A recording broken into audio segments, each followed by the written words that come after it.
So for those that are like me and don't know what perennial plants and annual plants are, let me really quickly break it down. Annual plants are any plants that only grow for one season. A lot of the time they just have one lifespan, like tomatoes. You might plant them in springtime. Most of the vegetables we buy from our supermarkets, squashes, tomatoes, cucumbers, they'll get to their maturity at the end of summertime and then they'll die off in autumn time. Then you have to plant them again from a seed and the process starts again. Cool, what's that? Ah, that must be the perennial leek. Cool, look at that. All right, well, let's plant it around then. I really want to take this opportunity to talk to you guys about perennial plants as opposed to just using annual plants in your gardens. Perennial plants are any plants that continue to grow season after season. Sometimes they grow for 3 seasons, sometimes they grow for 2, sometimes they grow for the rest of their life. Sometimes they self-seed themselves, which means their seeds drop into the soil and then they grow once again a new plant. Mostly it's fruit trees and fruit shrubs, berry bushes, things like that that are perennial, but you also have a few vegetables and herbs that are perennial too. You may have noticed that we've started growing rhubarb. We've got lots of herbs like sage, rosemary, thyme. What else do we have? We have mint, oregano. These are all perennial herbs, and the rhubarb acts as a vegetable and is also really good stewed with fruit in a crumble or a pie or anything like that that you might use fruit for. I also really want to experiment with artichokes this year because they are vegetables that can be planted and then you can harvest it year after year. Asparagus is another one of those perennial vegetables, but asparagus takes a little while to grow before you can use it. I think it's about 3 years that you have to let asparagus grow for before you can start harvesting it, which, to be honest, if one day we do get this property, I would rather have asparagus growing now than not at all. So I might actually plant it this year and see how it goes. But the benefit of perennial vegetables and fruits in your garden bed is that you only have to plant them once, you baby them while they're small, but then they produce and they keep growing back and looking after themselves for the most part. It's a lot less effort and work than with your annual vegetables like your tomatoes, your cucumbers, your pumpkins and eggplants that you really have to look after the whole time, make sure they don't get damaged, make sure they don't fall over, make sure they don't get bug damage. Perennial vegetables just seem to do a lot better in gardens, and a lot of the time they're vegetables that bugs don't really want to eat. Or if they do want to eat them, there's enough of them because they propagate themselves and they regrow bigger and bigger, bigger and stronger, so that the bug pressure might be on one plant, but it won't affect another part of the plant and you can still eat it and harvest from it. If you're someone that maybe doesn't like to garden that much or doesn't want to go through the effort of consistently having to look after something, which you're most likely using annuals if that's your attitude to it, I highly encourage you get some herbs into your garden, get some perennial vegetables or fruits, berry bushes, even strawberries are super easy to grow. That way you can build your confidence as a gardener, gain back some of that food security, feel the joy of being able to go out into your garden or your yard, pick some things for your salads or your dinners, and feel the benefit of being able to put your hands into the soil, even if it's not as often as you would for an annual garden. Ginger is also a perennial, but it's also a root because you harvest the root to eat. And it looks so beautiful and grows so well.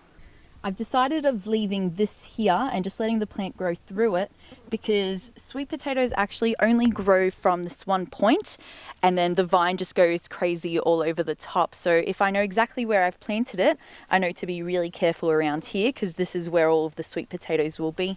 But look at it go, yay! Root vegetables are probably my favorite. They're things like potatoes, carrots, onions, garlics, anything where the plant, you harvest the bulb or the root of the plant, that's a root vegetable. Oh my goodness, my tomatoes have fallen over. That is not good. And look, I have red tomatoes here. Oh, and update, giant volunteer pumpkin finally has flowers. Whether it has any fruiting ones, still not sure. Crazy. Oh, maybe it does here. Look.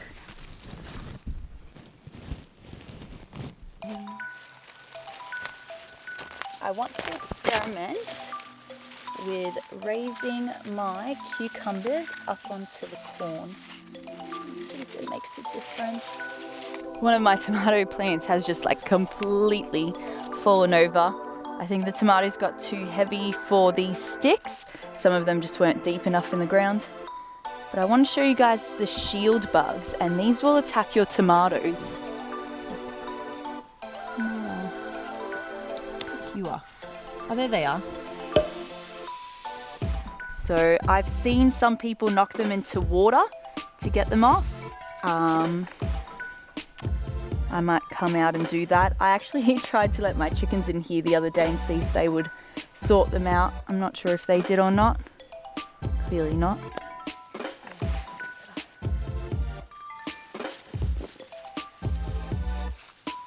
I'm kind of like braiding very carefully not to break the top stems.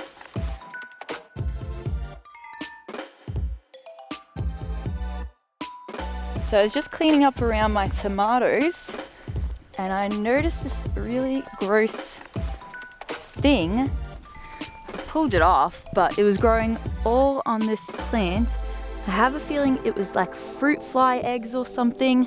I sacrificed the plant. So any damaged things that I see on this plant, I'll get rid of. And if I continue seeing it come back, then I might just sacrifice this plant. This all definitely lacked some airflow, so I think it's gonna definitely appreciate the extra bits and pieces being taken off and being raised up off the ground. See, that's just the way it is with annual plants. You've got to always be watching them because anything can happen. Go away, dude.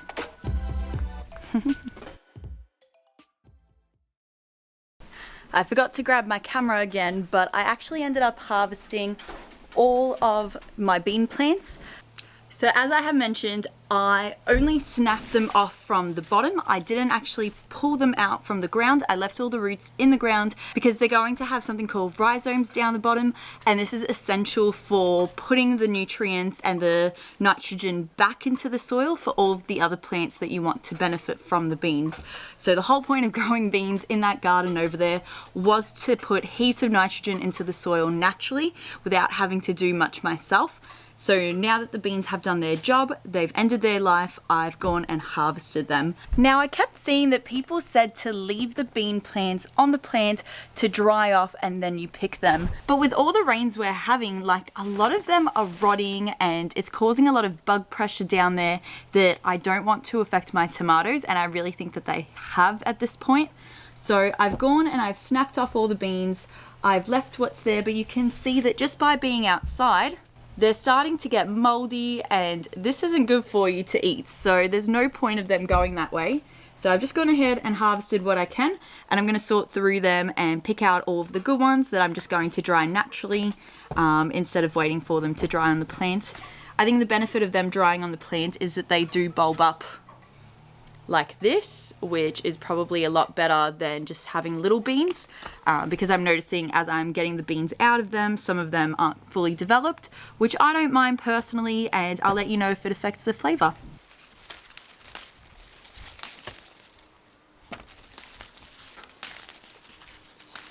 And this can go straight on my compost pile. Here comes the rain sheep. And there's a little snail because of all of the wet weather we're having, so the chickens can sort him out.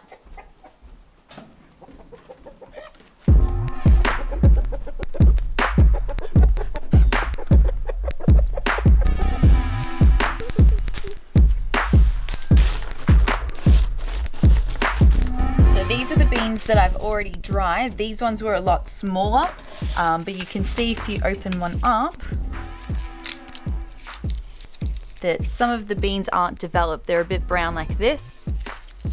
And so it's not worth saving the really little ones. And I think that's probably why they say to leave them on the plant to get to their full maturity. So we'll see how these go. So this is what we want. Nice big beans. Oh, they're huge.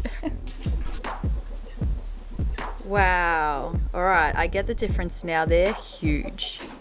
So I guess it's just not ideal that we've had wet weather this whole time. Oh, they're so beautiful.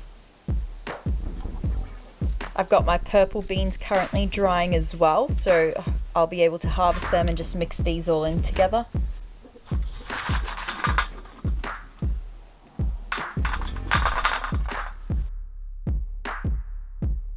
I've been collecting pickles from the last few days, and I think I finally have enough that I can make my grandma's pickles. So to every litre of water, my grandma adds 1 tablespoon of salt.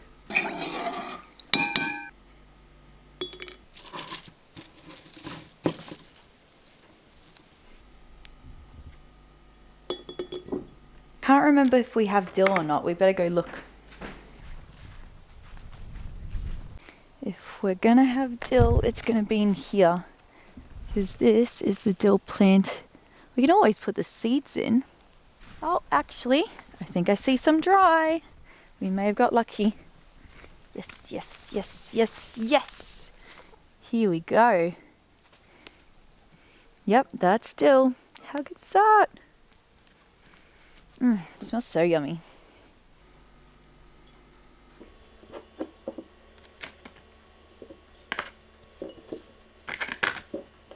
The reason my grandma insists on sun-grown cucumbers and not just normal greenhouse cucumbers is she says they stay crunchier.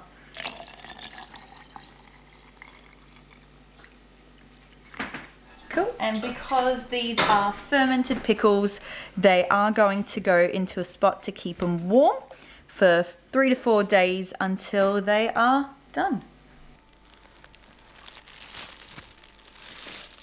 This is by far my favorite way to pickle with my grandma's recipe. In this one I've got the dill, chili and garlic, which is her original recipe. In here I have coriander seeds and garlic and the chili, just because I don't have any more dill.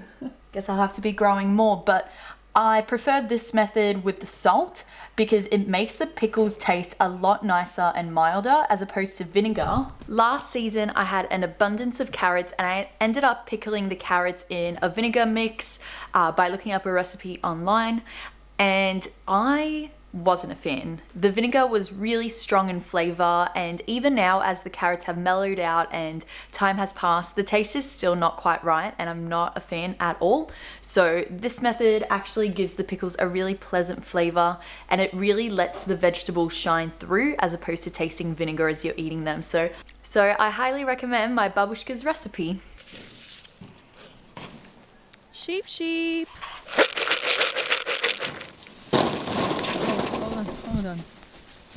Hold on. Hi, sheep. Oh, it's because this fatty put his face all in them and now no one wants any.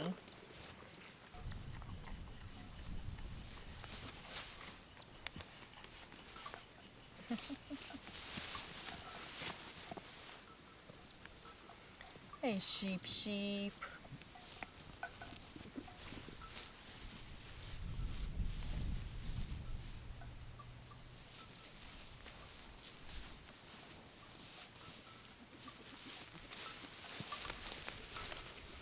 They're like a real flock now, which is really nice to see.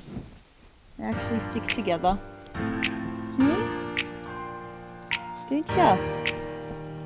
Don't you? You're so much comfier.